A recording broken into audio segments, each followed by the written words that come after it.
living and striving for myself, I never really had like a purpose. Like, Mm. if truth and morality and what we live for is all subjective, then like there's nothing really concrete I ever had to rest in. And Jesus was that. He was concrete. And there was a purpose for suffering, which is something unique I never really heard before being exposed to Christianity. Is there's a purpose and there's actually like beauty in suffering.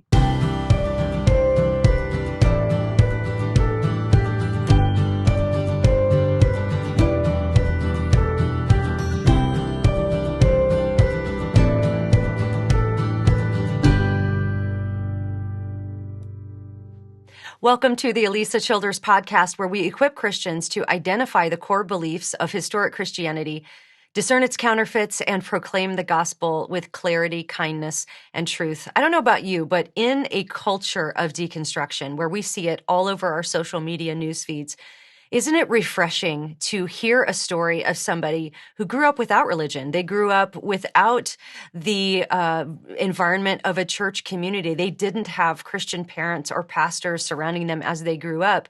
And then they hear the gospel, they investigate the claims of Christianity, they come to the conclusion it's true, and then commit their lives to Christ. We have for you today two refreshing stories of people who didn't grow up in the Christian church. The first, we're going to talk with a guy named Michael Ray Lewis. Michael was a very ardent atheist before he started investigating the evidence for the existence of God. And he became persuaded that the Christian worldview was true, which led him to place his faith in the person and work of Jesus Christ. He's working on a really cool project. He's a filmmaker and a really good one. So he's working on a project to present some of this evidence in a really compelling way. We're going to talk with him. We're going to watch his movie trailers. And for those of you listening on audio platforms, you'll be able to hear the trailers, but you can go on YouTube if you want to see what they look like. And then the second story we're going to hear from is a girl named Eliza. She's a college student who became a Christian after encountering a campus ministry and hearing the gospel. We're going to listen to what she has to say. We're going to hear her story. And we're really going to hear from her and her campus pastor about what college-aged kids are facing on their campuses when it comes to things like the self-love messages that we see everywhere, live your truth, and how that's all bearing out on the college campus and kind of the state of college campus ministry. So we got a jam-packed episode for you today. If you're watching on YouTube, be sure and subscribe and click the bell icon to be notified every time we release a new video. And of course, once again, if you're listening on audio platforms, guys, it helps so much if you leave a good review, if you share it with your friends on social media. And I just want to say one thing before we get into our first interview with Michael. If you have at this point gotten a copy of my new book, Live Your Truth and Other Lies, it really, I can't express to you how much it helps if you go to places like Amazon, Goodreads, Barnes and Noble, anywhere, you get it. I don't know if it's even on Target, but if it is. And if you leave good reviews there, what that does, for example, with Amazon, it signals Amazon to suggest that to more people. Like if somebody looks at an apologetics book and they see that there are a lot of good reviews for this one, they might suggest it to them. So it's just a little thing you can do to help support the ministry, just going there and leaving a 5-star review. Of course, that's if you think it's, I want you to be honest. If I only want you to leave that 5-star review if you think that it's worth it and that it earns it. But it really does help to get the conversation going. And also another little trick you can do is just go in and like other good reviews that you think are helpful, because that will push those to the top of the list there.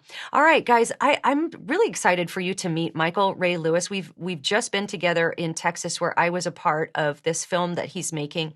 And one of the reasons I wanted to have him on my podcast, and I'll share this with you as we get into the interview, but one of the reasons is because he's funding this whole thing himself. So he's trying to raise money to make this film. And I think when you see the trailer, you're going to see that this is something you're going to want to be a part of.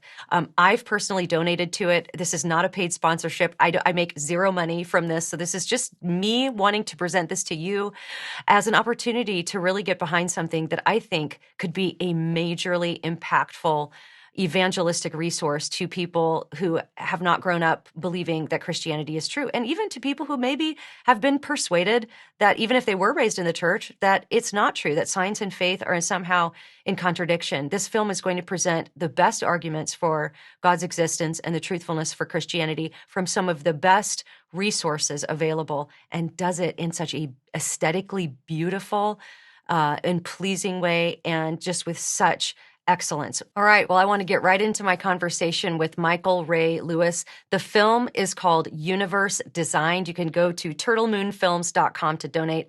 Check it out. I'm so fascinated with your story. I've shared before on the podcast that I grew up in a Christian home, and I don't really even remember a time in my life before I was aware of the presence of God or that the Bible was his word. So it's always refreshing to me to get to hear from someone who became a Christian as an adult, who heard the gospel, responded to the gospel. But you were actually quite an ardent atheist, weren't you? I'd love to hear your story of coming to Christ.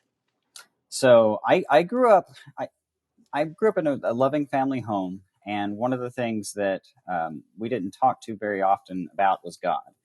And whenever I would interact with Christians, it would always be the Christians that were kind of hypocritical in their conversations with unbelievers. And I always just had this view of Christianity as just being false. It was just wrong.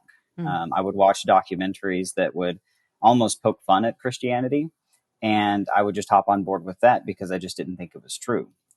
Fast forward a little bit, I get married as an atheist, and she is a believer, but she's pretty pulled away from the church. And we were married for about a couple of years. And then she tells me one day that she feels like Jesus is calling her back. I remember I just sat there and I was like, okay, sure. I get that. So I decided that I would go to church with her just to kind of make her happy. And I went and I would look around at the congregation and I would say, yeah, I see how this is good for people to have some kind of something to hope in. I just don't think it's true. But after a while, I started to get irritated and I didn't want to keep going. So I kind of made it a goal to slowly try to convince her that God didn't exist. In that process, though, however, she was resistant and she was constantly trying to explain it to me as best she could, even though she didn't have the answers to the difficult questions. And she was constantly trying to, she even purchased a Bible while I was still an unbeliever. But the more I dug into it and the more I looked for answers, I realized that there are really good arguments for Christianity. And this wasn't just like an overnight process. This was something that took 3 years of me just constantly trying to prove her wrong. But every avenue that I took and everything that I looked at with Christianity it held to be true. And after that 3 years of constantly trying to prove her wrong, I sat there and I remember I had written down 5 pages full of questions. And she told me, she's like, I don't know what the answers are. I'm going to send you to someone and let him try to answer some of the questions that you have. And when she did, I went to meet with this guy and I just hammered him with all of these questions.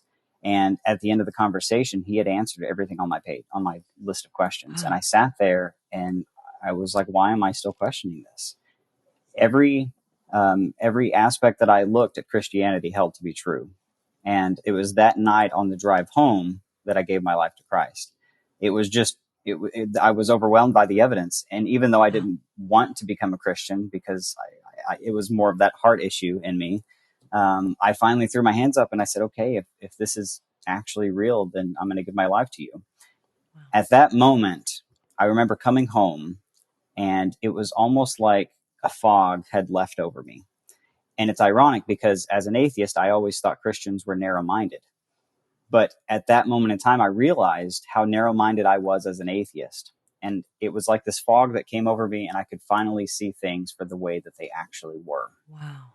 And the only thing I can grant or think that was the Holy Spirit. It was the inner witness of the Holy Spirit finally revealing himself to me. And it wasn't just the evidence that was there, but it was that personal experience that I had with Jesus as well. But it was the evidence that got me there. And when I became a believer, I just assumed that every Christian knew this stuff. Like they all came through the same avenue that I did to Christianity, but I quickly realized that wasn't true at all. In fact, the majority of Christians that I would talk to weren't able to defend what they believe. And it became a passion of mine to share the evidences that I found with everyone that I come in contact with. I talk to unbelievers on a weekly basis. I run into people at the grocery store and have great conversations about God. And people, I believe Christians a lot of times are too nervous or scared to have those conversations because they're afraid they're going to get asked a question that they can't answer. And so my passion now is just to share the evidences that I have with Christians and with non-believers. And it's because if this is actually true, it literally means everything. Yeah. And so once I've come to realize that, I've given my life to Christ and given my life to trying to share with others and bring other people into the kingdom of God. Well, we were connected through Frank Turek. So I got an email from Frank saying, hey, you got to meet this guy, Michael. He's working on this project. And part of the reason, Michael, I wanted you to come on the podcast is because we were just together in Dallas where you interviewed me for a project you have coming out. And so once we connected via email, you sent me a trailer. And I want my audience to see this trailer because, guys, I want you all to see the quality, the excellence, the beauty of what Michael is creating. But before we show the trailer, just give us a short little introduction to what we're about to see and what's the bigger project you're working on. So in that 3 years that I was telling you about, I read tons and tons of books from Frank Turek, from Hugh Ross, from Greg Koukl, and all of these people are these resources are the resources that brought me to Christianity, that brought me to believe that it's actually true.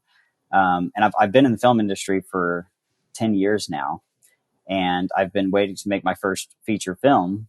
And my wife told me, she's like, well, why don't you make a documentary on the evidence for God? I said, I'm going to do that. And I sent emails to Frank. I sent emails to Hugh, not expecting any of these guys to respond to me. And every single one of them responded and said, of course, we'll do it. And so I'm putting together a documentary, basically asking all of these scholars the hard and difficult questions that I had as an atheist. All of those, that list that I had told you about, I'm going to each one of you guys and asking those difficult questions. And my goal with the film is to present the evidence that's there and help people to realize that there are good arguments for God's existence, but to do it in a creative, stylistic way to appeal to the secular world as well. Yeah, and that's the thing about it is it's aesthetically so beautiful. It's done with such high quality and excellence. And that's why, I mean, the second I saw the trailer, I was like, oh, I'm in. Like, I have to do this. This is because a lot of times people are really good at presenting the information, but they don't have that component of the aesthetic down, or they don't maybe know how to make a film that is this high quality. And so that's why I'm so excited about your project. But without any further ado, I want to let our viewers see this trailer. And if you're listening on audio platforms, you'll be able to listen to the words. So you'll still get the gist of what's going on. You won't get to see the beauty of it unless you go over to YouTube, but it's there if you want to go look at it on YouTube. But let's take a look at the trailer.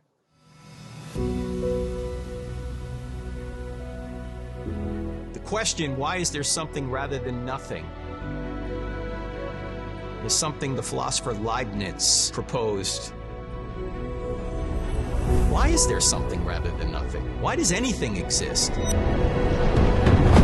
Where do the building blocks of life come from? The fundamental constants and parameters and characteristics that have to assume exacting, precise values if life is going to be possible in the universe. People look around and they say, why are things the way they are? Scientists believe there's an intelligible answer to that, meaning there is a reason for the way things are. What's that reason?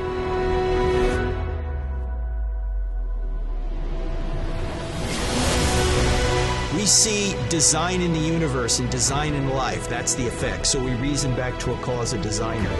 It was astronomy that persuaded me that the Bible was the inspired, inerrant word of the one that created the universe.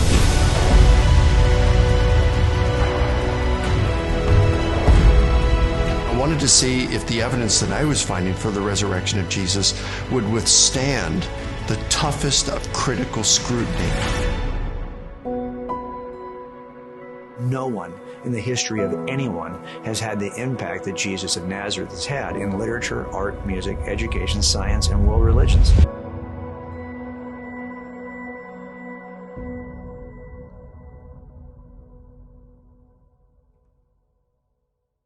All right. There we go. We're going to cheer again. Yeah. So, it's a really long cheer.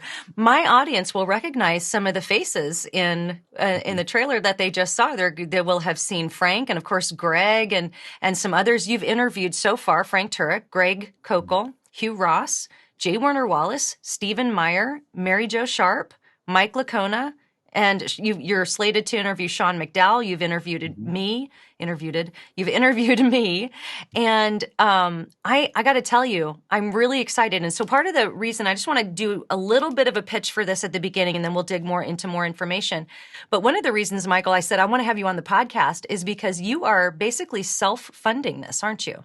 Yes. Yeah. The entire project. It's self-funded, you guys. And so I thought, let's have Michael on the podcast and let's all go over to his website and donate so he can finish this project. What do you need what else needs to be done to finish this project?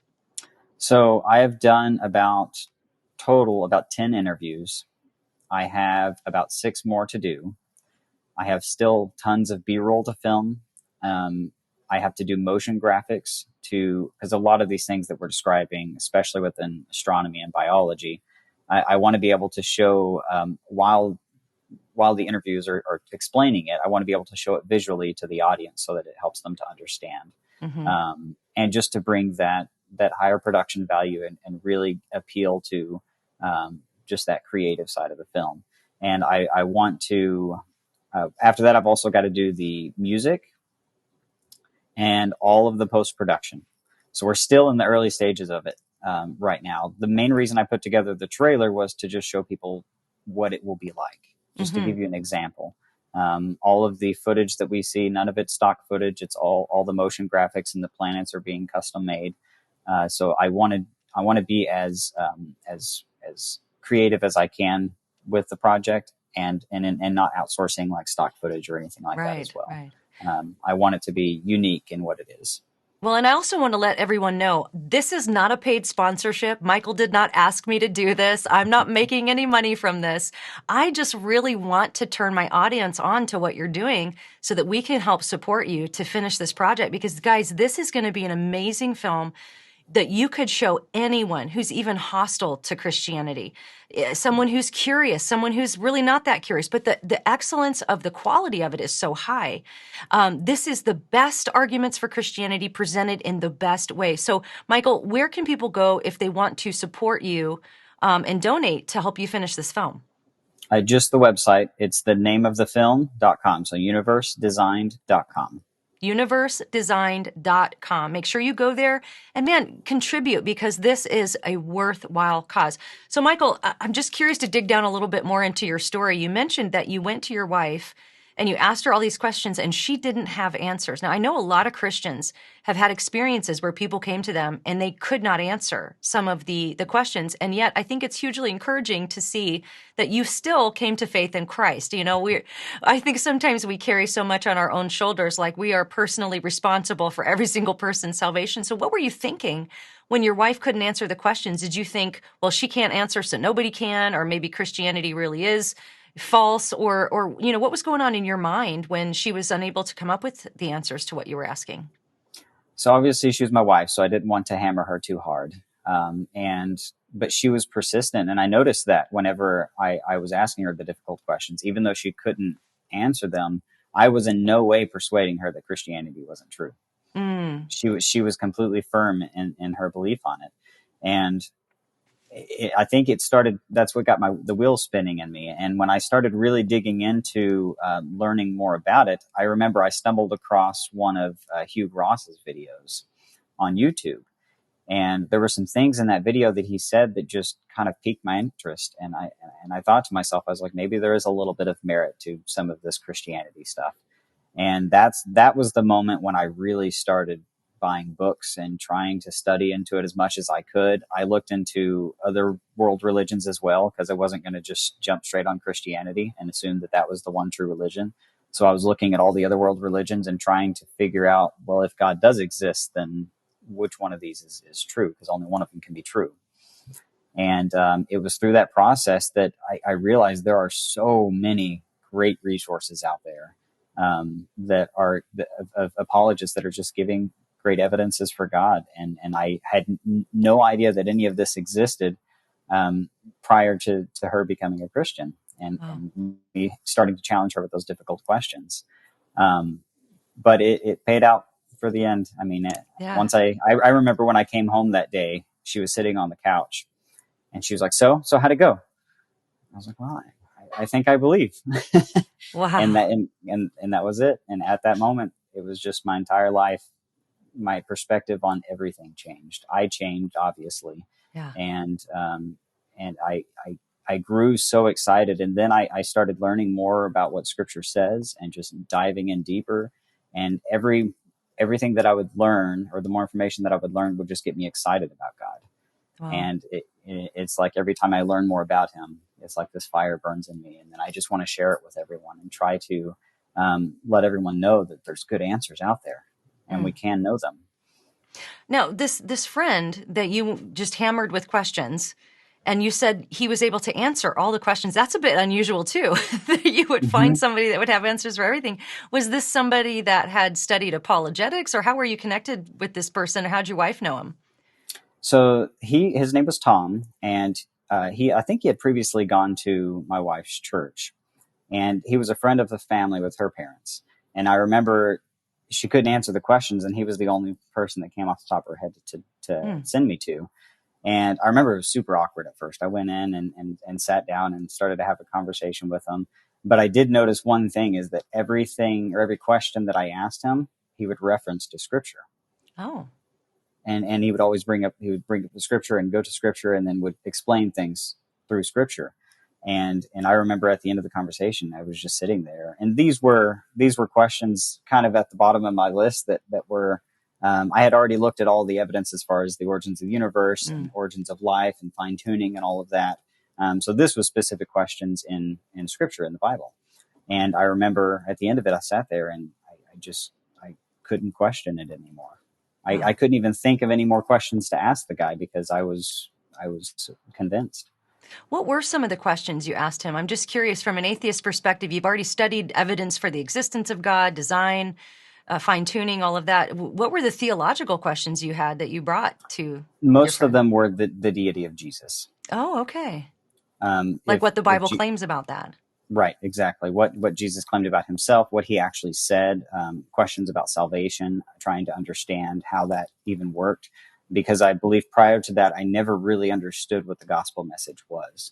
One of the objections I would always tell my wife is I just can't believe in a God who's going to send me to hell for just not being able to believe in him. That was one of my objections. But it was because I didn't understand the gospel. I didn't understand what the gospel message was.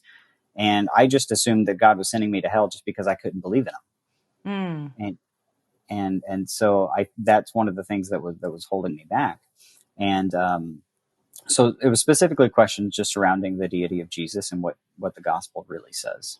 I see that all the time. I see that all the time, atheists saying things like, oh, God's going to send me to hell just because I didn't believe in him. How would you answer that today? If somebody were skeptical about Christianity and that's what they said to you, what might be your answer now? Well, my answer would be that God's not sending you anywhere. You're sending yourself there.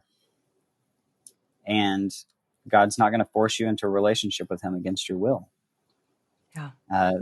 And I never understood that. I never understood just the fact that Christ had come and suffered a punishment that I could never even imagine, just so that I could come into a right relationship with God. And if he's going to do all that, he's just for us to come into a right relationship with him. And the offer's free. It's free for us to come and give our lives to him. That he's not, there's nothing we have to do or nothing we can do. It's everything that Christ has done for us. And that's how I would answer it. It's the fact that we're not, he's not sending us anywhere. We're sending ourselves there. We're already, most of us inwardly, it's a heart issue and we don't want God. And I think Frank has said this before, that if we don't want God now, what makes us think we're going to want him for eternity? Yeah, I always want to ask atheists, let's just even put the nature of hell to the side for a moment. Whatever you think hell is, let's even just say you're sitting on a park bench, just without God. Okay, let's not even Right. go there. Like, we'll just put that to the side. Why would you want to go to heaven? Like, what do you think heaven is? That's always my question is, if you Right. hate God now, if you don't want to be in his presence now, and you don't like the way he runs things, you don't like what he has instituted, what he has created, you don't like the laws that he's come up with, why would you want to be under that and in that for eternity? That makes no sense to me at all. But I do think, that's such a strong point, though, especially as an atheist. I'm curious, did you kind of think you were generally a good person? Or, I Oh mean, yeah. was there a revelation that you had at a certain point? Like, oh, I'm a sinner. Like, I really need this. I think I, like a lot of unbelievers at the time, always knew that there was something in me that was missing, right? Mm. And there was always something you were trying to fill with different things in life, and that would never fill that void that you have. That's an eternal size void, right? And to that point with heaven and hell, also, like, as an unbeliever, and most unbelievers, I think even some Christians think this as well, that their idea of heaven is we go to a place where we basically get everything we want. Mm. And it's just this oasis that we get to go into after we die. But in reality, we're going to be with Christ for eternity. We're going to be with God for eternity, and that is the heaven. That's what it is. Yeah. And so for us, especially with me saying that I couldn't believe in a God who's going to send me to hell for not believing in him. I didn't even understand who that God was. I didn't understand what he had done for me. I didn't understand what heaven was. And so it was really came down to just me not really understanding anything about the gospel or anything about what Christ had done or what scripture says about me and about reality. It was just my ignorance, to be honest. And I noticed that a lot of people, when I have conversations with unbelievers, have a skewed idea of the gospel message. Most of them don't really understand what the gospel message is. They think it's either this list of commandments that you have to do to just be in a right relationship with God, or these things not to do. I noticed that as well. Mm-hmm. That a lot of people are. I'll get them to a point where they look at the evidence and they're like, "Yeah, I believe this is true, but I don't want my life to change. I'm happy with the way things are right now." And they look at it as this list of things not to do. If I give my life to Christ, then I'm going to have to do all these and not do all these. And in reality, it's just, if this is actually true, then why wouldn't you want to? Mm-hmm. Just give your life to him. And what do you lose? You lose things that in eternal perspective are meaningless anyways, and they're not going to fill that void that you have inside you, that void that only an eternal being can fill. Yeah, and the more we're renewed in our minds day by day, the more we want the things that are of God, and the less we want the things that are, sinful and that satisfy the lusts of the flesh, so to speak. So you mentioned that you had already investigated some of just the basic arguments for the existence of God, like what we call the teleological argument. I'm sure you studied the moral argument. There's a lot of your film focuses on creation, and it focuses on that kind of thing. So what was maybe the first thing you started studying that you went, this actually has some merit to it? It was, I think, the most convincing one, and the one that really piqued my interest, was the fine-tuning. Can you tell our audience a little bit about what that's about? Because I'd done one podcast on fine-tuning, but it was a really long time ago. So why don't you just give us a little rundown of that? So when we look out into the universe, we see just stuff everywhere, and it goes on just seemingly eternally, right? Specifically from Hugh Ross's book, Why the Universe is the Way That It Is. That was one of the video that piqued my interest, because what he says, and from my perspective, is I always looked at, well, we're limited to this earth. If God existed, why would he just waste all this stuff and waste all this time when we're only here for a small fraction of a second compared to the time that the universe has been here, right? And after reading his book, I realized that no, all of this stuff is required. The size of the universe is required. The age of the universe is required. Every aspect about our solar system and our galaxy has to be specifically fine-tuned in order for us to be here. We have to have the right size sun at the right distance, the right size moon at the right distance, the right size planets within our solar system, the right area of our solar system within our galaxy, the right type of galaxy. And there's hundreds of these parameters that have to be finely tuned in order for us to be here. And then I dug even further and realized that you also have, Hugo Ross says, the constants and quantities have to be finely tuned as well. The initial conditions of the universe at the early stages. There are so many of these parameters that have to be just right in order for us to be here. And I laugh now when I see people or I see videos on YouTube that pop up and say, oh, we found a planet at the right distance of its star. It must have life on it. Like, yeah, you got one of them, but there's hundreds of other features that have to be fine-tuned in order for us to be here. And it just blew my mind because it doesn't make any sense why we're here. Because based on the odds, we shouldn't be here. We shouldn't be here at all. But yet here we are, able to look into the universe and see all the way to the beginning of the creation event. We're able to see, to study the universe and figure out that we are in a universe that we shouldn't be in. And it's just, why are things the way they are? Why are we here and able to ask these questions? I think that was one of the most convincing ones, was just the fact that we shouldn't be here, but we are. Yep. Yeah. Right. Why is there something rather than nothing, right? Exactly. It's kind of that question that it always comes back to for me. Mm-hmm. How does something become something out of nothing? Like, how does that happen? So fine tuning was a huge part of your journey. Tell us about the film, kind of the progression you take in the film. Do you cover things like the moral argument, or do you kind of focus on cosmology and design? How does it flow? So I'm going to attempt to go through the why is there something rather than nothing question. The fact that we stop asking questions like this. I cover the origins of the universe, the fine-tuning of the universe, the origins of life, the fine-tuning of life. Then I shift gears into the moral argument. And then we go over the historical evidence around the manuscript evidence for the scriptures. Then I move into the historical account surrounding Jesus and the resurrection. And at the very end of the film, I give the gospel message, basically saying that if this is all true, then what does it say about me? What does it say about reality? And my goal is to include kind of a progression, because the trailers that you're showing today are so that I can try to raise funds to finish the film. But I'm going to target this to the secular world. So when I go to make the actual trailer, I'm going to be kind of vague in what the film is about. Just something about universe, intelligent design, things of that aspect. I'm not going to get into Christianity or the gospel yet, because I'm afraid that if an unbeliever sees the trailer, sees that it's a Christian film, they're not going to click on it. And then they're never presented the evidence.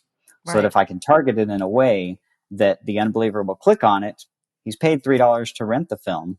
He gets 30 minutes into it, realize, oh, this is a Christian film. You've already paid for it. Maybe you'll finish it. And if they finish it, then it provides the true gospel message at the end that they've probably never actually heard. They've never interacted with the actual gospel. They have a skewed idea or perspective on what the gospel says, mostly because they just have never really looked into it, or they've been told the wrong things, or they're just assuming the wrong things. So with the film, kind of the way that you're talking about moving through the progression, what platforms is this going to be available? I mean, is this going to be something you can rent on Netflix or on Amazon Prime, or do you even know yet? My goal, if everything falls into place, is to try to get it on a platform like Netflix or Hulu. But I realize you have to have good connections for that. And so we'll see what ends up happening. But if not, it will for sure be on Amazon Prime. Okay, great. Well, we're gonna take a look at this second trailer here, because I want people to get excited about what they're possibly going to help fund. Because again, guys, I really want you all to go over to Michael's website and give. I'm going to be, as soon as we're done recording this, I'm going to go over and I'm going to give. I really want this to be funded, because it's such a great idea and it's just executed with such excellence. So let's take a look at the second trailer. look at the expansion of the galaxies away from one another, you trace that back in time, and what you got is a singularity. If you run time backwards, eventually you run into a boundary where space and time break down, the laws of physics cease, and there's a beginning. And if time had a beginning, whatever created time must be timeless. In other words, something that's uncreated, something that's eternal, something we might call God. The reason that we believe that God is true is because he's the best explanation for the way things are. Everything is exactly right for life. It forced me to ask the deep and difficult questions. Who is this creator, and do I relate to that creator at all? Has God made himself known?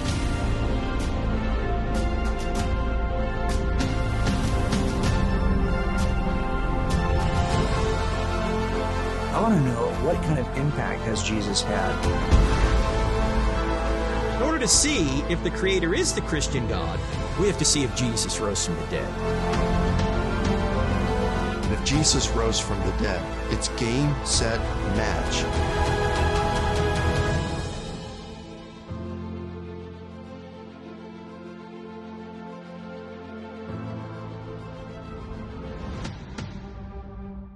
Man, I cannot wait for this. It just looks so good. And again, guys, this is not a paid sponsorship. I make $0 from this. This is just me saying, hey, Michael, I want you to come on my podcast so that my people can have the opportunity to support just this amazing idea. So, Michael, as we kind of close out our time together, what advice would you give to believers? I think we have such a great opportunity here to hear from somebody who came into the faith as an atheist. You encountered lots of different types of Christians. You even mentioned Christians who couldn't defend what they believe. So what advice would you give us? First, I would say to really dig into it. One of the things about Christian apologetics that I love is every time I learn more just about creation and about the evidence for God, it really it deepens my relationship with him. And it encourages me and excites me and lights a flame in me to want to go and share it, because I'm confident in what I believe. I know why I believe what I believe, and I'm wanting and willing and feel like I need to share it with others. And so I would challenge you to really dig into the arguments, dig into the evidences, because there's so many out there that are absolutely amazing to have in your pocket when you have conversations with unbelievers. And I know that a lot of believers are scared to share their faith because they're afraid they're going to get asked that difficult question that they can't answer. And one of the things when you go to share with your faith is that will happen. It's going to happen. You're going to have conversations, and they're going to ask you a question that you have no idea how to respond to. But I challenge you to not end it there. Don't get scared. Don't waver. Just be honest with them. Don't try to answer it if you don't know it. Be honest with them. Tell them you don't know, but I'll find out. And then go look into these resources and figure out what the answer is. And then I guarantee you the next time you have a conversation and that question comes up, you'll know what to say. You'll know how to respond. And Greg Kokel and Frank Turek, all of these guys have so many great resources. And there's not really a question out there that hasn't been asked. And all you have to do is go and find it and dig into it. I think that's what would be my challenge to believers. That's such good advice, because and just to give everybody confidence, there truly is no question that you will not be able to find a good resource to answer. Just last weekend, I was speaking at a conference and somebody asked a question I had not personally heard before. And so I was just really honest. I did exactly what you said. I mean, I'm up on a platform doing a Q&A, right? and I literally said, you know what? This is new to me. I have never heard this. I promise you there are resources out there on this question. I guarantee you this has been written about. It's just new to me. So I'm not going to offer an answer because I would just be, talking out of the air. I don't know, but I would encourage you to look up resources. I can, afterwards probably find something to give to you. Well, guess what I did? I literally just went to gotquestions.org. And there it was, an article with the question the person had just asked me. I mean, so there's just nothing new. It might be new to you, but it's not new to everyone. And I think by just saying, I don't know, but I can find out, or I can maybe send you to a resource that might help you find out, that models humility, because nobody can know everything. Michael, you know this is true. None of us, Frank Turek, Greg Kokel, nobody knows everything. Frank and Greg know almost everything. I would say they're pretty close to, like, I don't think you're going to stump those guys. But, you know, you might. There's not, everybody can't know everything. But if we just approach this with humility with our friends and be totally willing, that's why I'm not afraid of Q&As. I'm not afraid of Q&As because I'm not afraid to say I don't know. I think I've actually, I said I don't know to a question once that somebody had about some kind of obscure verse in Revelation. And did you know I had feedback from that where people were like, thank you so much for just saying you didn't know and not trying to answer, because that makes me trust you when you do speak about something that you do know. And I think that's a real good way to go about it. I had a seminary professor when I was auditing a class. Somebody asked him a question, and I remember him saying, you know, I don't know, but I'll do a little research and get back to you next week. And I thought, oh my goodness, if the PhD professor doesn't know something, then it's okay for us to say we don't know either. So I think that's really good advice. Michael, if there was, is there anybody that you just would be your dream guest to interview that you haven't been able to get on the movie yet? Who would it be? William Lane Craig. Yes. He's the only one that I haven't gotten that I feel like he was probably the most impactful of all the books that I read through and all of the videos I watched and the research that I did. He was the most impactful on on me coming to faith. And his resources are so amazing. I think that he could add so much to the film. He's the one that we don't have. And I would absolutely love to have in the film. So maybe we could just like tweet at William Lane Craig or Insta at William Lane Craig with this podcast, with maybe the trailer, and be like, look what you could be a part of, William Lane Craig. No, I know it's, you know, when you do what we do, you get hit up all the time and people are asking you for all sorts of stuff, and you have to say no to stuff sometimes. And maybe if they saw how good this is, maybe we could get William Lane Craig to join. That would be awesome. Well, Michael, is there anything else you'd want to add? You know, any other ways that people can be supporting you as you, you know, go through this endeavor and try to get this film made? I'll give you the last word here. Well, obviously, helping donate would be a huge help. But even if you can't, just sharing, just trying to get the word out that this film is being made. And there's trailers made on the website. I give my testimony. There are tons of resources on the website that you can go and share with people.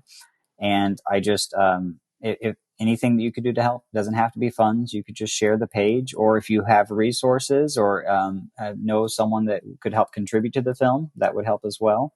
Just whatever we can do to get the film out there. It's proved to be a little bit of a challenge to create the film. I don't think I'm going to have problems getting it out there because it's all in God's hands, and I can only do what I can do and let him take over from there. But this is just such a passion that I've dedicated a lot of my life into trying to create, and something that I never in a million years, if you would have asked me 6 years ago, you would have never, ever thought that I'd be making a film like this. And yet here I am.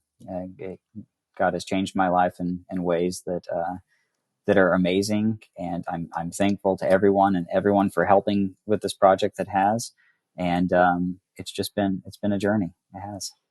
All right. Well, I can't wait to see what God is going to do through Michael and his ministry and this amazing film that I'm very excited to see make its way into the world. And so be looking for that. And again, go to the website so you can donate and help get this out into the world so that we can share it with our friends who need to hear this amazing message and communicate it in such an excellent way. All right, this next conversation that I'm going to bring to you, I'm very excited about because it involves a campus pastor and a college student. So the campus pastor is Gary Stidham. He's the director of the Baptist Student Ministry at the University of Texas at Arlington. And one of the students who received Christ as a result of this ministry is Eliza West. And she's also joining us, and she's now the co-president on the executive board of the Baptist General Convention of Texas, and is also a student leader at the Baptist Student Ministry at UT Arlington. And what I loved about this conversation is we get to hear from someone, Eliza, who did not grow up in the church. She didn't grow up in a Christian home, didn't have Christian parents or pastors around her that shared this message with her. In fact, it wasn't until she went to college and then she heard the gospel for the first time. So where I'm bringing you in on the conversation is right when I ask Eliza to share her story of coming to faith with us. And then we get to talk through all sorts of interesting things as truth relates to what kids are facing on college campuses, what it looks like to share the gospel on college campuses, what college kids are facing who want to uphold a Christian worldview. So it's a very valuable conversation, and I hope you get a lot out of it. So right now we're going right in with Eliza's story. Yeah, so I did not grow up in church. I did not grow up hearing the gospel, anything like that. I mean, growing up in Texas, I was around a lot of Christians, but nobody ever really sat down with me to share it, or I never really heard it until I got here to college. And a couple girls from the BSM met up with me because I said I was interested in their events, and they had a gospel appointment with me.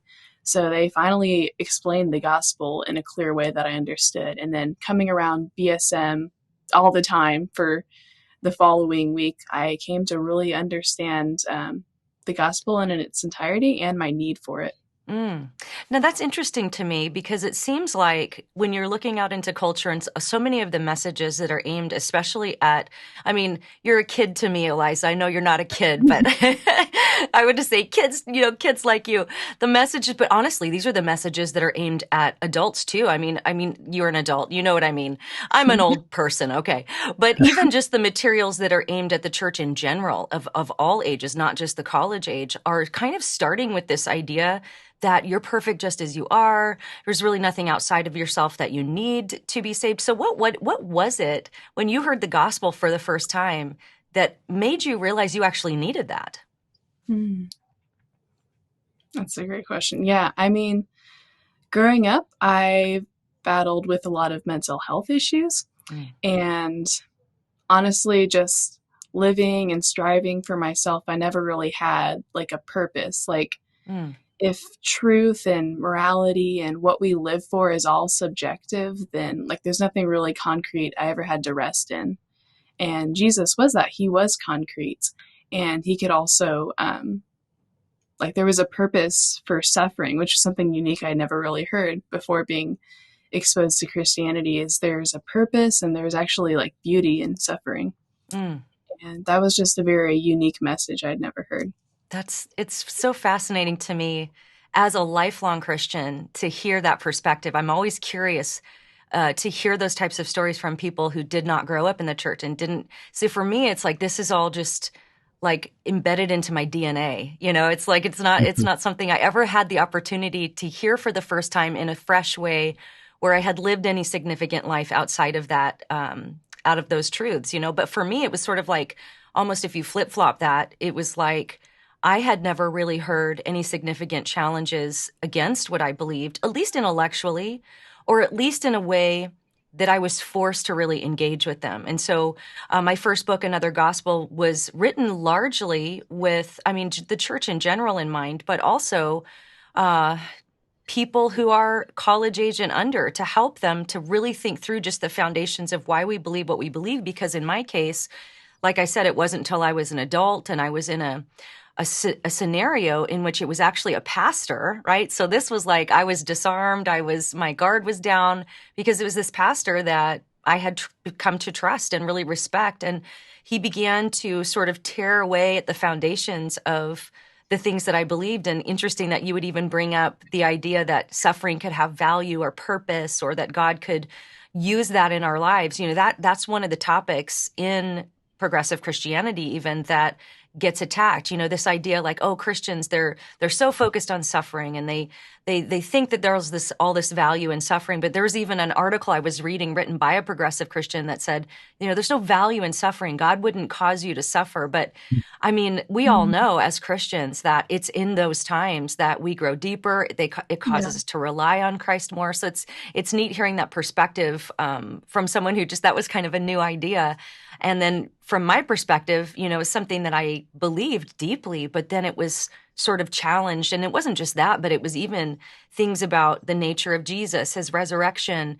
And then a lot of it was really surrounded the Bible, just is the Bible something that we can trust, something that was reliable? So this sent me into a time of, I don't know quite what to call it. In the book, I called it a deconstruction because it really felt like it was demolishing or, destroying the foundations of everything I believed. I've sort of backed off using that word recently as I've really studied deconstruction, because it seems to me that in the deconstruction movement as it emerges online, there tends to be more of a rejection of this idea that there's absolute truth when it comes to religion and morality. And I always wanted to know what was true.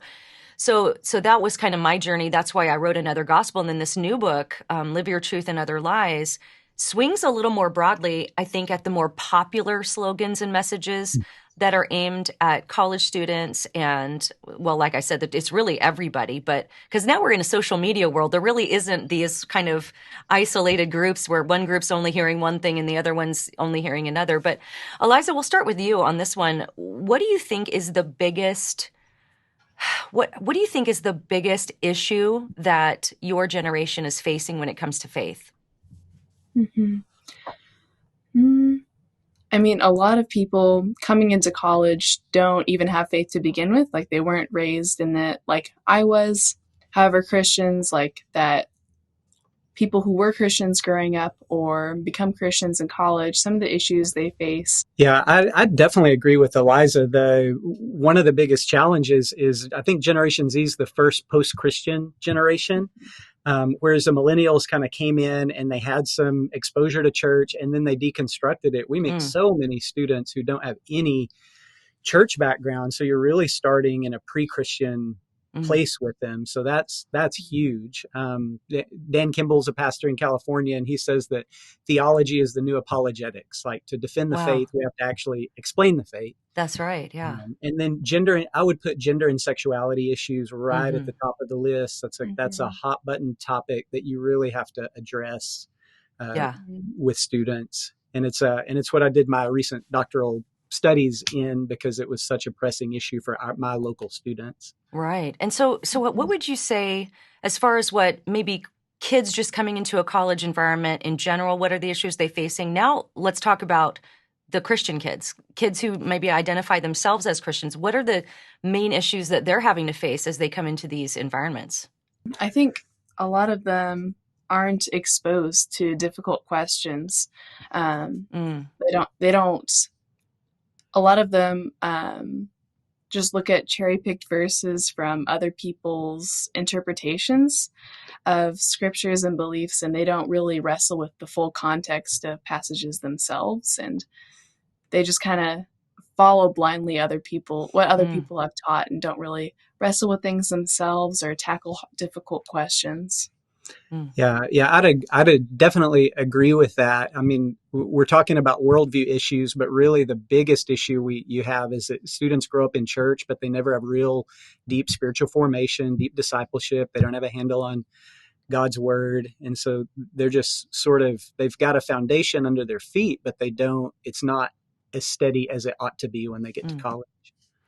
Gary, as a minister to this age group, why do you think so many Gen Z students struggle with their faith when they go off to college? I mean, we all know the statistics. There's different numbers. I've seen numbers anywhere as high as 90% of kids leaving the church after high school. Of course, I think that number gets a little lower when you consider the ones who come back.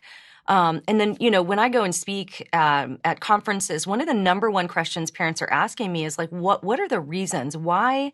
Where have we failed? What are the holes we need to plug? What are we missing as the church to equip Gen Z to be able to do that? Like, what do you think are the main triggers that are leading them to either deconstruct their faith or even just, leave their faith altogether when they go to college?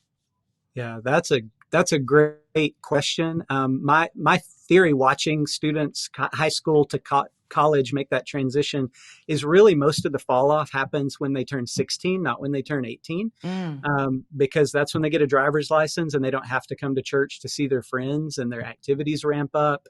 And so what was already in their heart, if they had a real relationship with God or not, that's when it manifests itself. So a lot of youth pastors will tell you they can't find their seniors and their juniors. And then when you get to college, it just intensifies. So the ones who had real deep, like genuine faith, and they had adults involved in their life prior, I think they do pretty well when they get to college. But the ones who their parents made them come to church and they never had a real deep foundation when they got here, it's more just like when that manifests itself is when they come to college. Yeah, that's an interesting point. And I've often wondered this too, and I'd love to get your thoughts on this. But when we think about kids that are leaving the church after high school, sometimes I wonder if one of the things that might be playing a role in that is how isolated off into different groups we have everybody before that point. Because, if you think about it, you start out in the nursery, then you go to the preschool class, then you go to the kindergarten class, then you're kind of off in this elementary classroom, then you go to youth group.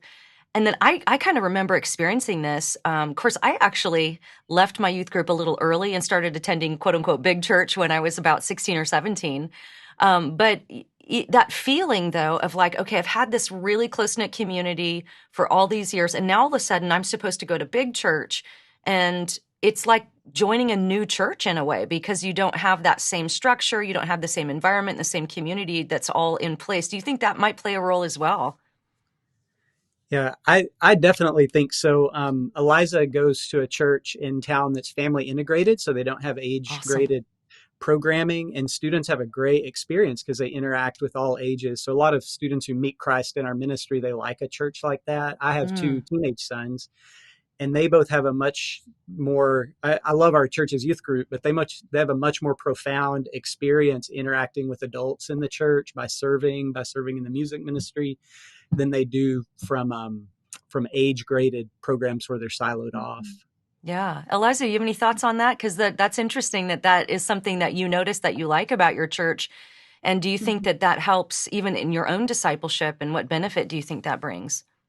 Yeah, I was just going to talk about my church. Good. Because I just love it so much. I got involved at my church. It was the first one I started consistently going to when I became a Christian. So that was just a gift from God that I was immediately placed in both the BSM community, but also my church community. And so what we do at my church is we have our Sunday services, and then we have kind of like a foundations program for children 6 and under, but from the age of 6 and up, everyone is in the same church service together. So from the ages of 7 to 90, we have people in our church service.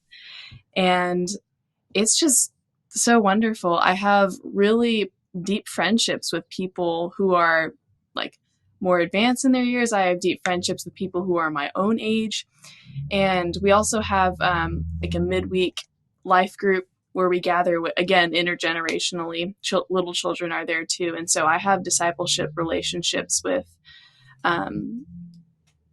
older women, women who are just old enough to have kids, and then women my age. So I get to encourage and be encouraged by women from all walks of life. And yeah, I just learned a lot from them, and it equips me to better disciple people on my campus. That's awesome. So in the book, Live Your Truth and Other Lies, we're talking about slogans. These are like memes you're going to see on social media, things like "You're perfect just as you are." Of course, "Live Your Truth" is a big one. "You are enough." "You are the boss of you." These are slogans that sound good. It's kind of like the thing you want to say to somebody if they're having a hard day. But then in the book, we kind of dig underneath them and look at how they kind of fail just on a logical level, but then also going to the Bible and seeing just the much more beautiful message and truthful message that the Bible has to offer. But I'm curious, Eliza, we can start with actually, I want to ask you both this because from your different perspectives, it would be interesting to hear. But Eliza, when you're just checking your social media, I don't know, you might be a little too young for Facebook. Facebook is for us older folks, I'm told. But for whatever your social media platforms are that you're on, what are the dominant sort of slogan/meme kind of messages that you're seeing come down your social media newsfeed that now as a Christian, you're going, I'm going to give that one a second thought. I'm going to rethink whether or not I think that's even true. What would you say are the biggest ones or the most dominant ones? Yeah, just anything that's very self-focused. Yeah, kind of like we call it the gospel of self in the book because it does seem like that's what it is. Yeah. Mm-hmm. Yeah, people just elevating themselves, honestly, even just worshiping themselves. Yeah. Like I've heard people describe it as falling in love with themselves, like just valuing yourself above all else. And that just seems to be the theme in like all the kind of postings I see, like put yourself first. And obviously you want to take care of yourself and prioritize your health and that kind of thing to an extent. But it just, you really just see the idolatry of people worshiping themselves, their significant others, their work, their achievements. And what do you think that yeah, that's just results in? What is that when you're reading these messages and you're trying, and you kind of touched on this earlier with your testimony, but when you're trying to chase after these messages and truly embody these kind of cultural messages, what result does that have, do you think, in someone's life? Like I use the word exhausted because when I read some of these books, these self-help books, and again, I like that you said that. We got to take care of ourselves, right? We want to have, I know for me that when I'm working out, when I'm eating, Gary, I saw on your Facebook that you're a runner. I love to run. When we're doing those things, I have so much of a better day. I'm a much nicer mom when I've done a run or when I've done some weightlifting or, been active and if I've eaten healthy. So there is some truth. And I think that's what makes so many of these messages so attractive is that there's a certain amount of truth in them. Like, I think Christians can tend to swing to opposite ends of the pendulum to where I've known Christians who have just not taken care of themselves at all because they're just constantly putting everything else above their own needs. And they're trying to do that in a way of fulfilling scripture, but they're not at all taking care of themselves in the process, which exhausts them and also makes them kind of worn out and wrung out and cranky and all the things. So I like that you mentioned that because that's true. There's a balance. Like we want to take care of ourselves and make sure we're not driving ourselves, nuts with all of the things. But then on the opposite end of the spectrum, then you have this kind of this hustle culture where, like you mentioned, it's putting your job, idolizing your job or your significant other, even your pets or whatever it might be. Not that jobs, pets, and significant others are bad, but we don't want to worship those things. We don't want to worship ourselves. And so I think that's a really insightful observation. Gary, as a minister, when you're ministering to young people, what are the messages you're seeing them buy into? Yeah, Eliza and I were talking before this recording, and we talked about the idea that this really strong current of moral relativism, where everybody, the sense is do your own thing. I don't judge you. You can, live your own truth, to borrow your words. Yeah. And that's a really strong message. But on the flip side, there are these really strong moral absolutes that you can't violate. Like you have to be nice to people. You have to be tolerant. You have to be inclusive. And if you're not, then you're ostracized, you're a pariah, you're ostracized, you're canceled, whatever it is. So it's this strange conflict between there isn't morality that's universal, but here are the rules. And if you don't live by these rules, then you're out. Yeah. Yeah. It's kind of like I've heard people talk about the intolerance of tolerance, right? Where, the word tolerance classically meant that you by nature disagreed with what somebody was saying, but you tolerated them. You respected their right to have their opinion or to have their say. And that's really what tolerance meant. It actually assumed that there would be some disagreement. But now it seems like tolerance means the opposite. It's like, it's just as you've articulated. It's like, well, you can think whatever you want as long as you follow these rules, like, and being nice and being tolerant. I think I look out into culture and it's like niceness has become like the key virtue, as long as you're just nice. But at the same time, you go on social media and people have never been less nice. So it's kind of like this weird reality where people are, it's like hypocritical, but also blind. It's like they're not being hypocritical on purpose. It's just sort of the way that culture is.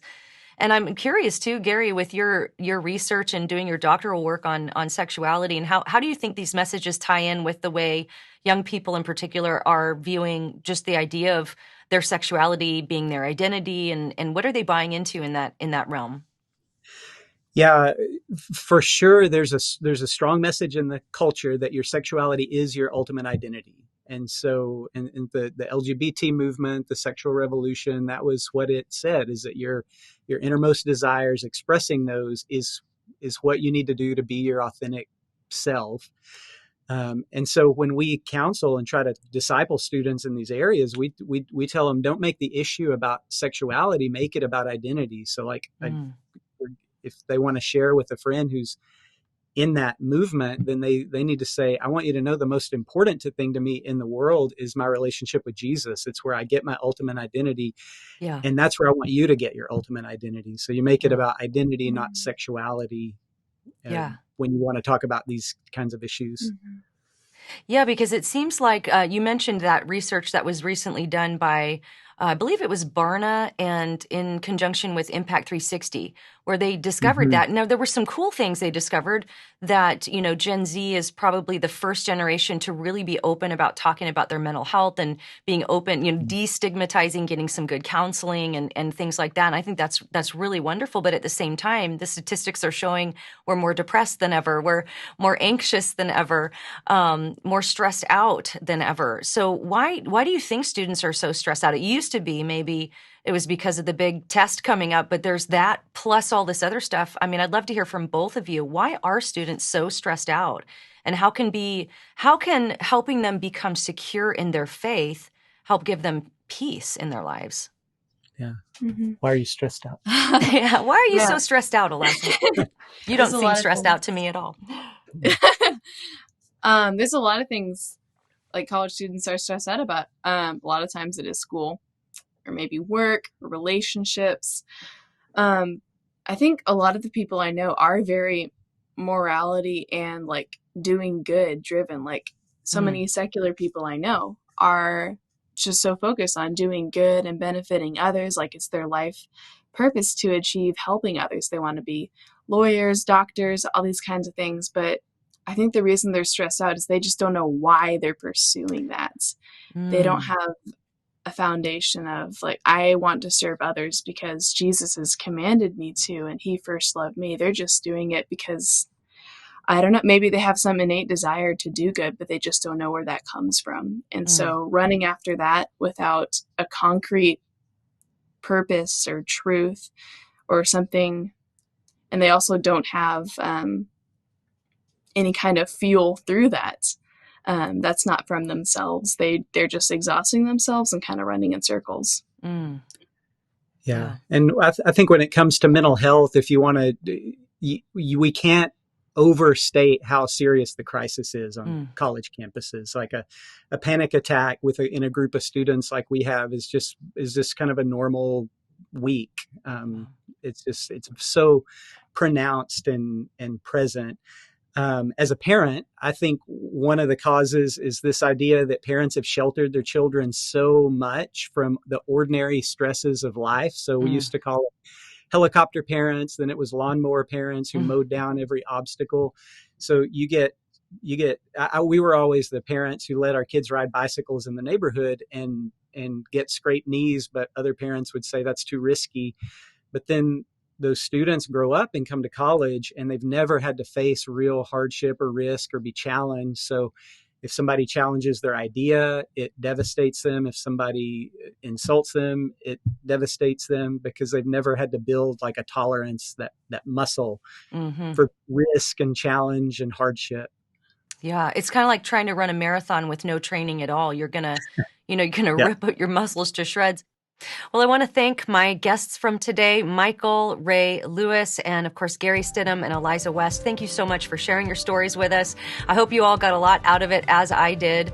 If you're watching on YouTube, again, please subscribe, hit that bell icon to be notified every time we release a new video. If you're listening on audio platforms such as Google, Spotify, iTunes, leaving a 5-star review is so helpful. Also, please, if you've read Live Your Truth and Other Lies, you found it helpful, go over to Amazon, Barnes & Noble, all the places, leave good reviews to help get the word out to other people about this message we're trying to promote here. And as always, as we pursue Christ, let's keep a sharp mind, a soft heart, and a thick skin.